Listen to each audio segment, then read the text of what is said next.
Okay, so thank you for inviting me. It's a pleasure to be here. Thank you for coming. Okay.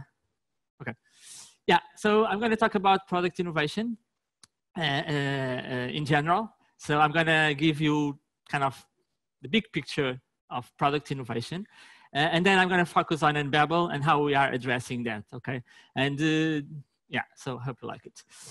So we are currently living in an era where looking at the index of 500 companies, the Standard & Poor's 500 top companies, half of these companies will go out of this index in the next 10 years. Okay, so imagine half of these companies, 250 companies, will go out of business in a sense. Okay, they will go out of this index. So, and why is this happening? This is happening because you know the speed of technology disruption is increasing dramatically. So you can see here, you know, that the time it takes to reach 25% of the population, in this case in the US, so has been decreasing over time. So this is kind of an exponential trend, okay? So some company that is betting on a technology, you know, a few years later, somebody's gonna come with a new technology and it's gonna disrupt that company, okay? So this is kind of, we're living dramatic times, okay? So how can we strive? How can we strive in this environment? How can we continuously innovate in our startups, in our companies, so that we can beat this trend, okay? How can we stay alive in a sense and strive? So I would like to talk with you about a pattern that I've been observing. I've been reading a lot on this area, and I also kind of older than most of you on this room. And so, and I've been observing this pattern. I'm calling it the golden pattern of growth, okay? So do you know about the golden ratio, that magic number that exists in nature, about the pyramids in Egypt, the flowers, the leaves, and so on? Kind of using this term, the golden pattern of growth. And you can observe it in domains as different as population growth, the growth of tumors, the growth of plants, language change. So language change is about the time it takes for a language to get adopted, to be used in its plenitude. And so how could all these so different domains share a common pattern of growth? Isn't this kind of strange? And also, of course, the diffusion of innovation pattern. And so what you see here on this slide, on that line, that yellow line, is the S-curve of innovation. So all these areas follow this trend. So there's a kind of a moment where things are, growing up, but very slow, very slow. It's something that is very regular, very unpredictable initially, but then suddenly there's an exponential growth and we stop at the top, okay? And this happens in all these different areas, okay? So you can see here, if we look into some of the major innovations of last century and also already on this century, that they all follow, so from electricity to smartphones, that they all follow this pattern. They all follow this S-curve of innovation. So it's kind of an amazing pattern. Why this happens? And so some guys, started, creating theories about this. So this guy, in the beginning of last century, Tarde, and then more recently, Everett Rogers. And for you, some of you may know a book called Crossing the Chasm that is, was written based on these theories from Everett Rogers. And so it's about the way that innovations are adopted by people, okay, that they talk, all of them. Okay, so let's look into a specific example. Let's look into the iPhone. So this curve here that you can see, it's a curve of iPhone sales, okay, until 2011. Okay, and as you can see, it's following the S-curve pattern. And so if we divide this curve into 3 stages, first, we have the get technology to work stage, okay? Second, we have the finding the product market fit stage. And then finally, we have the exponential growth stage, okay? And so we have to think about all these 3 stages as different opportunities to innovate, okay? And so why do you know? What's your theory about why the iPhone? What was kind of the major innovation that really made the iPhone become, you know, as successful as we know? Do you have any clue about that? It's multi-touch, okay? So multi-touch was really the technology that made this happen, okay? And so I'm going to show you a video 1 year before the iPhone was released by one of the guys that really, you know, invented multi-touch, okay? And you'll see how technology, you know, before being adopted at a massive scale, is looked at, okay? So is experience. Some stuff that's just ready to come out of the lab, literally, and I'm really glad that you guys are going to be amongst the first to be able to see it in person, because I really, really think this is going to really change the way we interact with machines from this point on. Now, this is a rear projected drafting table. It's about 36 inches wide, and it's equipped with a multi-touch sensor. Now, normal touch sensors that you see, like on a kiosk or interactive whiteboards, can only register kind of one point of contact at a time. This thing allows you to have multiple points at the same time. I can use both my hands. I can use chording options. I can just go right up and use all 10 fingers if I wanted to. Go like that. Now, multi-touch sensing isn't completely new. I mean, people like Bill Buxton have been playing around with it in the 80s. However, the approach I developed here is actually high resolution, low cost, and probably most importantly, very scalable. So the technology, you know, isn't the most exciting thing here right now, other than probably its newfound accessibility. What's really interesting here is kind of what you can do with it, and the kind of interfaces you can build on top of it. So let's see. So, for instance, we have a lava lamp application here. Now you can see, I can use both of my hands to kind of squeeze together and put blobs together. I can inject heat into the system here, or I can pull it apart with two of my fingers. It's completely intuitive. There's no instruction manual. The interface just kind of disappears. This started out as kind of a screensaver app that one of the PhD students in our lab, Ilya Rosenberg, made. Okay, so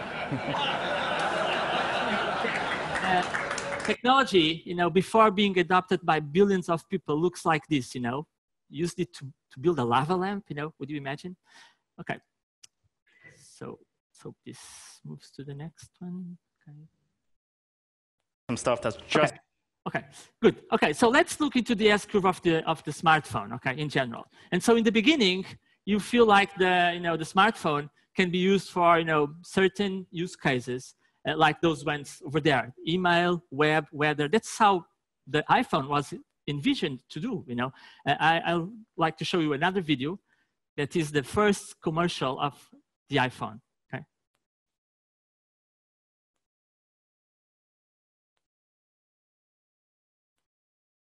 This is how you turn it on. This is your music.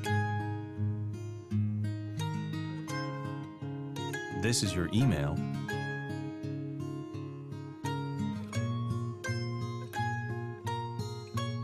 This is the web. And this is a call on your iPhone. Do you remember this ages, this time? Okay, so the point here is that initially, when you create the innovation, you don't have a clue of how it's going to be used, okay? So the iPhone was created for you to check the weather, to check the news. In the end, it's being used for ride sharing, for Tinder, for, you know, Instagram, okay? So the point here is that there are two stages, there are two streams for you to look into innovation. So the first stage is here in the beginning, when the technology is still in an early stage, okay? And then the second is when it reached the top, okay? And also, so the beginning, you have to kind of anticipate, you know, the beginning of the next S-curve, because after one S-curve, there's always another one. And so you have to find what is the next one. And so, two streams of innovation. First, what you should build after you reach, you know, billions of users. And second, what's the next S-curve? So that's the kind of the mindset for that. And so these are my S-curves. So I was telling you that I'm much older than most of you in this room. So I've been quite, you know, through a few of them. So I, you know, in a certain sense, I feel like I can anticipate some of them already. So, and so I've been through the PC S-curve to multimedia to web, now on AI. So let's look now into AI, where we are, and then Unbabel is focused on. Okay. So yeah, so I'm trying to catch the next S-curve, you know, surfing. And let's look at AI. Okay, so, and so let me bring the conversation now to Unbabel. So at Unbabel, of course, all the teams, all product teams, you know, deal with innovation. But there's a kind of a special team that we have at Unbabel that is the labs team, okay? And I'm going to tell you about how the labs team is organized, how the labs team is creating new products. Okay, so first, the labs team is an empowered team. So everyone at Unbabel, you know, is empowered. So from the CEO to, you know, the C-level guys, you know, they really empowered us with the capability to create new stuff. So second, it's co-located. We are all around the same table, okay? We are not many, we fit all around kind of the same table. We are cross-functional. So we have people from product, people from design, people from engineering, people from AI. And finally, we have superpowers, okay? I'll tell you about our superpowers. The first superpower is AI first. So we always think into new products from an AI perspective. So AI is really changing the world. So machine learning, deep learning are really changing the world. And so we try to figure out what can be done with AI, with machine learning, okay? And so let's look into the S-curve of AI. Let's follow the framework. And so first, the AI S-curve was triggered by 3 factors. First, huge amounts of data. Second, computational power. And third, neural networks architecture and algorithms. So in the beginning, these were the things that were kind of the trigger that made the AI curve really grow exponentially. Okay? And in the beginning, as always in an S-curve, the applications were recognizing cats. Okay, very exciting to recognize cats. Of course, if we look into the AI S-curve that is now very mature, we can look into translation, that's what Unbabel does. We can look into Alexa, we can look into autonomous cars. So really, you know, nobody would imagine that you'd have autonomous cars by recognizing cats. Would you think about that? So kind of, again, 2 streams of innovation. So looking in the beginning and then at the end. So our second superpower, jobs to be done. So how do we apply jobs to be done? So jobs to be done, we bring the customer interviews into the team as inspiration to the team, based on the fact that customers never tell us the problem. Customers always tell us about the solution. So we have to uncover the problem using the jobs to be done theory, okay? So it's very kind of productive. But we have to think about something that is very important. So the jobs to be done, by the way, help us, you know, figure out what to do when you have a mature S-curve. So that's when you apply the technique. But you have to be careful, because, you know, customers are not the drivers of innovation, okay? So this is a famous quote by Henry Ford about, you know, the horses and the cars, okay? And so innovation always comes from the team, okay? From product guys, from the engineering guys, from, you know, designers and so on. So our third superpower is customer discovery programs. So this is something that has been introduced by Marty Kagan. He was at Productized giving an amazing workshop, by the way. And so he's kind of an expert in this area. And we are following Marty Kagan's, you know, teachings very, you know, in a very strong way. So what are customer discovery programs? So customer discovery programs are the things that we do every day. So we organize all the innovation we do in these programs. So the idea is first for you to de-risk 4 factors. So value factor, is what you are doing valuable for customers? Second, usability. Can your customers use what you are building? Is it usable? Third, is it feasible? So can technology that exists today or in the near future deliver what you are thinking about? And finally, the viability part. So is this viable for your business? Is this, can this be sold? Can marketing, you know, promote it? And so this is how we frame what we do at labs and product in general. And so this is kind of de-risking the product as fast as possible, prototyping as fast as possible. So this is our third prototype.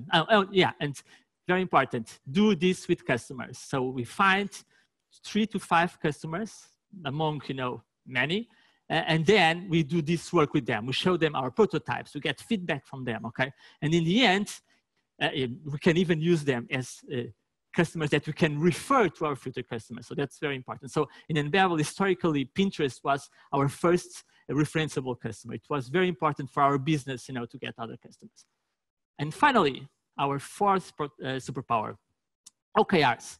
If you are familiar with OKRs, but OKRs is something that is on our DNA. So if you go at Unbabel, on the entrance, you'll see a poster with 150 people, and you can know what each of those guys are trying to achieve on this quarter, okay? So it makes it transparent, everybody knows about that, but also, and the point here about innovation is that we are talking about stretch OKRs. And stretch OKRs are a way for you to try to achieve much more than it's human capable, okay?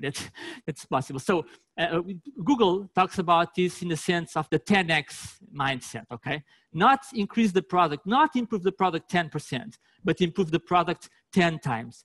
And when this happens, you may fail, but you will not fail completely, okay? You will learn a lot by having this mindset.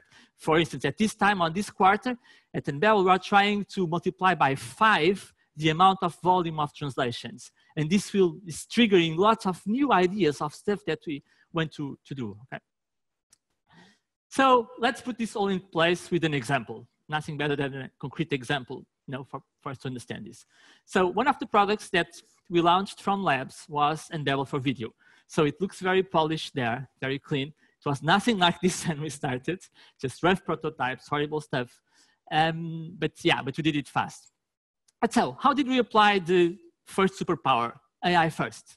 So we thought about delivering near real-time subtitles with human quality. Imagine a video, we record the video, and then you generate subtitles in multiple languages in less time than the length of the video. You think this is possible? Yeah, we believe it's possible, okay? And so this triggered the team, challenged the team to create something leveraged by AI that could reach this point, okay? We are not yet there, but that's our challenge. Second, okay, so this is a prototype that we initially built, and so you can see here. So we just record the video using a mobile phone in this case. It's an app on mobile phone. You record the video. So this is an example of a video. I'll show you. Okay.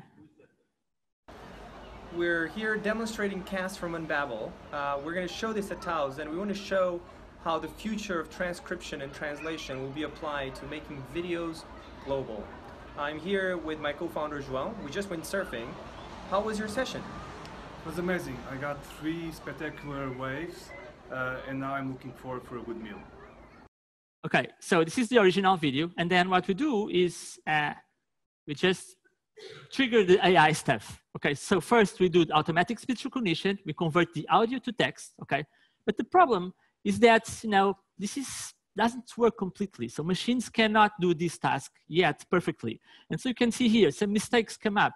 We are here demonstrating cast, Furman, stuff like it didn't say. It's kind of it's bad. It doesn't work. Machines don't do this well.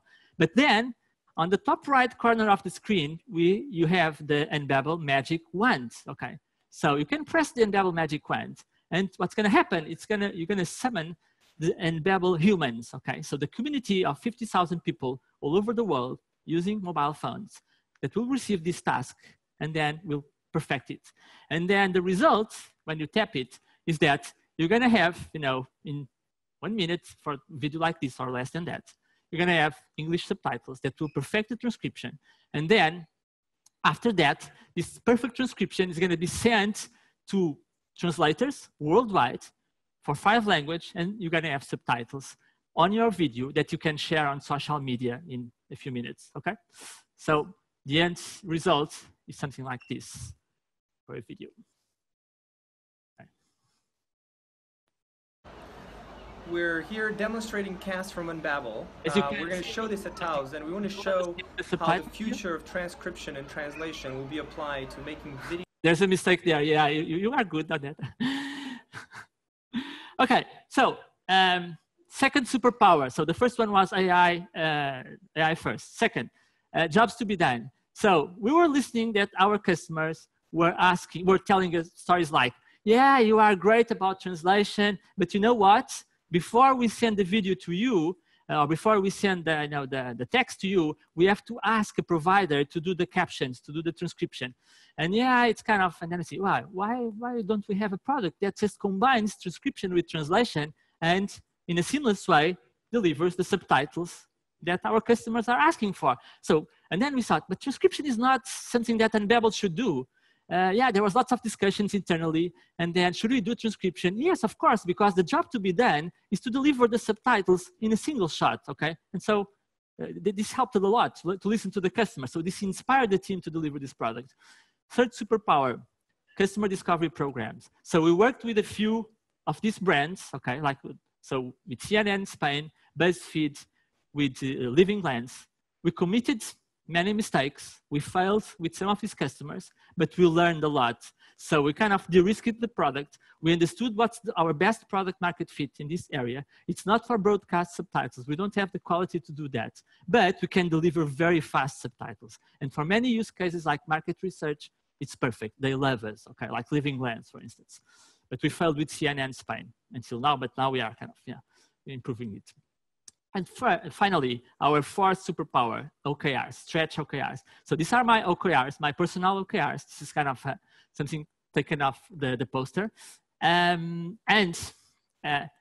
had an ambitious OKR at this point. So I wanted really to achieve, very fast turnaround time for video, something that no one in the industry can deliver. Okay, this was my stretch OKR. Did I reach that OKR? Maybe I just reached 60%, 70%. But that's fine. So I was kind of ambitious. I being ambitious, and I was challenging the team to get there, okay? So in terms of, in summary, the timeline. So we started in November 16. So in December, we had the prototype ready. By the way, the prototype was developed in what we call night labs. So night labs are things like, at Google, they call it 20% time. So projects that, connect teams, people from different teams. And then we got reference customers in the end of 17. And finally, and this is something very important that I also like to share with you, is we incubated a product team inside the labs team. So this is the way, and I had a discussion with Marty Kagan about this type of model, and he was, yeah, well, that's interesting.